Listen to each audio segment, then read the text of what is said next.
keeping doing a great job of keeping up with his macro, and more banelings being produced. Jumping back, 5 more banelings produced. Wants to be sure he can handle any kind of bio play. Taking another look at our Terran, still looks like he's going to be going very strong Hellions in siege mode. Oh, excuse me, Blue Flame. Not going to be putting any siege tanks in the mix. Looks like he's compromising this mainly of Hellion Thor. Excuse me. And he is going a very large number of not very large, but 6 banelings is a rather large number of banelings given the fact that he's compromised mainly of a mech army. They will be extremely potent against those Hellions, but it's very difficult for those banelings to catch up to those Hellions.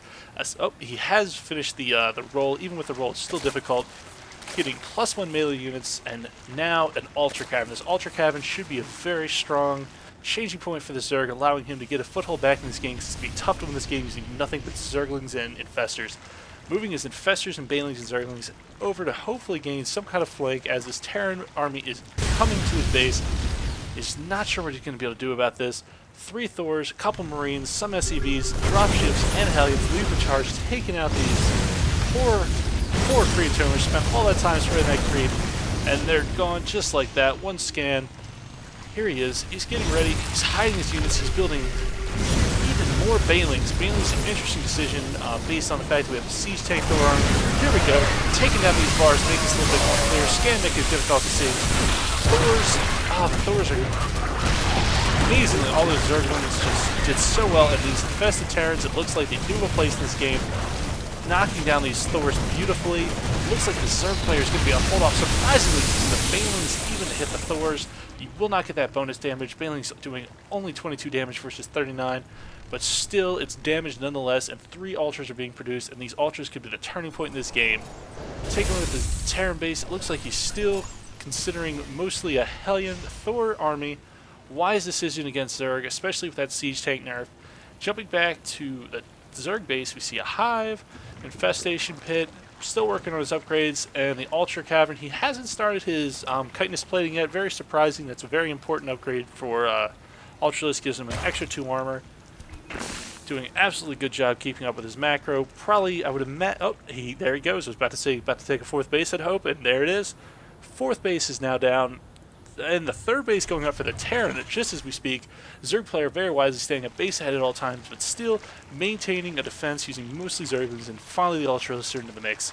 We'll see how this Terran does. Here comes the Hellions, and looks like, yeah, 4 Thors, 2 Marines coming into the mix, and 6 Hellions. I'm really good at counting. This little wolf statue got in my way there, making this quite difficult to keep up with. But here we go, scanning, taking out more Creatomers, sees the Ultras, knows something this isn't going to work. Ultras coming in, should be making short work of this army. Thors getting, oh wow, Ultras just burnt alive, torn up by these Thors. That splash nerf, I'm not sure if that came in effect or if it's just too many Thors for him to deal with, but 3 Ultralists just couldn't take out 5 Thors. Probably makes complete sense, but as a Zerg player, I'm still going to shake my fist in rage. 4th base, almost done. 3rd base, just about the same, surprisingly. Not very surprising to see as they dropped at the same time, but you know, Hellions coming around, going up, and they're going to find this 4th base. This is going to be very interesting to see if the Terran decides to go for the 4th base, or if he decides to continue pushing in the hopes to win. Zerglings and Ultralists surrounding these Hellions, and at the same exact time, Zerglings are now aware of this 3rd base for the Terran. Probably going to force them to lift off, or at least, at least send his forces, slow Hellions moving around extremely slowly. Once they get there, the Zerglings will be long since dead, but the Zerglings already chopping this command center down to half HP, and generally causing the Terran player as many headaches as possible. Throwing down the double gas here, very wise decision. Late game Zerg is going to be a very Zerg compromise, or excuse me, a very gas heavy army. Jumping to the army tab, Zerg player widely ahead, 161 to 112. The Zerg player has been macroing up a storm. The Terran player has been mostly putting out fires as these Zerglings have been running around his base, and the Zerg player was able to defend using mainly Zergling Infestor. Very impressive. Terran player fully saturated. Looks like he's adding on 2 factories now. Going to be sticking with his mech army. 4 Ultralists, it looks like. 5 Ultralists coming into the mix.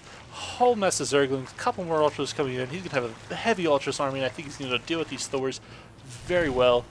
Here comes, it looks like he is just going to make sure his 4th base is safe because of these Hellions dancing around.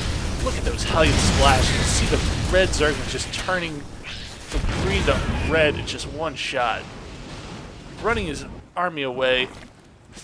What is this? We have 4 Ultralists, and I believe he had 3 more here, 4 more here, hiding under the Overlords, those giant monsters. And I think he's just getting in a very dominant position operating off of this many bases. Hasn't thrown out a couple of idle SCVs, getting his money up a little high, not too high.